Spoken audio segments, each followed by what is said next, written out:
Beralih ke informasi lain, Saudara, Polda Nusa Tenggara Barat menetapkan seorang mahasiswa disabilitas berinisial IWA sebagai tersangka kasus pemerkosaan seorang mahasiswi di Mataram, Nusa Tenggara Barat. Penetapan tersangka menjadi polemik setelah tersangka membantah aksi itu karena keterbatasan fisik dan mengaku dijebak oleh korban.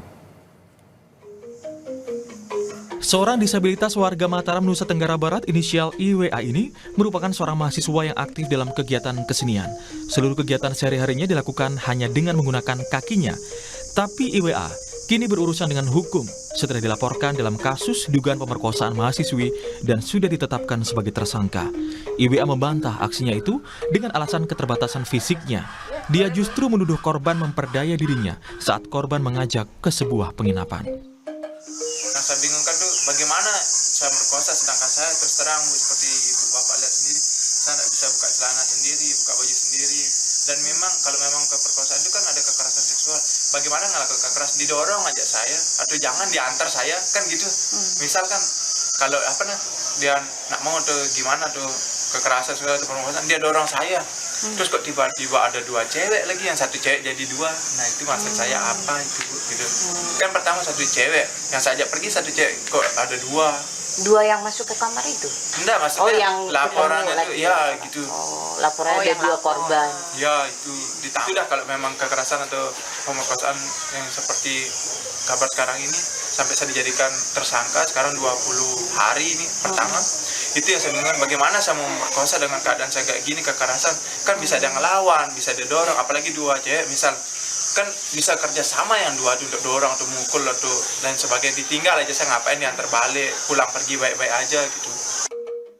Sementara itu pendamping korban AM menjelaskan tersangka IWA telah memanipulasi korban dan memanfaatkan kondisi korban yang labil karena masalah keluarga.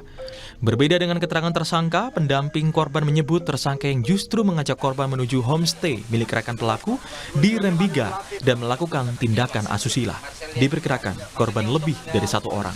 Jika kita melihat sisi pelaku yang ada keterbatasan dan segala macamnya, kita tidak bisa kemudian serta-merta menihilkan bahwa mereka punya upaya, apalagi kalau kita lihat dari pelaku sendiri sebenarnya adalah orang yang produktif dalam kesehariannya. Dia bukan orang yang kemudian benar-benar kesulitan terkapar di kasur dan lain sebagainya. Jadi kalau kita lihat kesehariannya, dia adalah mahasiswa, dia bisa bepergian kuliah, dia bisa bersama teman-teman dan lain sebagainya. Jadi artinya keterbatasannya itu kemudian tidak serta-merta menihilkan peluang itu terjadi gitu. Apalagi dengan yang dia lakukan adalah kan dari ancaman intimidasi verbal gitu ya. Sebelumnya, Kasubdit Renakta Reserse Kriminal Umum Polda NTB AKBP Nimade Pujawati menyebutkan Polda NTB telah menyiapkan tindakan dan perlakuan khusus terhadap tersangka kriminal yang merupakan seorang disabilitas. Kita melakukan tahapan-tahapan dalam penanganan disabilitas tersebut. Kita melibatkan ahli untuk menilai apakah dia cakap untuk mempertanggungjawabkan perbuatannya. Nah, kemudian apakah tindakan-tindakan yang dilakukan masuk kategori tindak pidana. Itu sudah kita lakukan. Kita sering kali konsultasi dengan KDD sehingga pada hari Jumat kemarin kita sudah melakukan penetapan tersangka dan rencananya akan dilakukan pemeriksaan tersangka kepada yang bersangkutan. Tersangka IWA saat ini tengah menjalani sebagai tahanan rumah selama 20 hari setelah ditetapkan sebagai tersangka. Dan kasus ini masih diselidiki Polda NTB. Fitri Rahmawati, Kompas TV Mataram, Lombok, Nusa Tenggara Barat.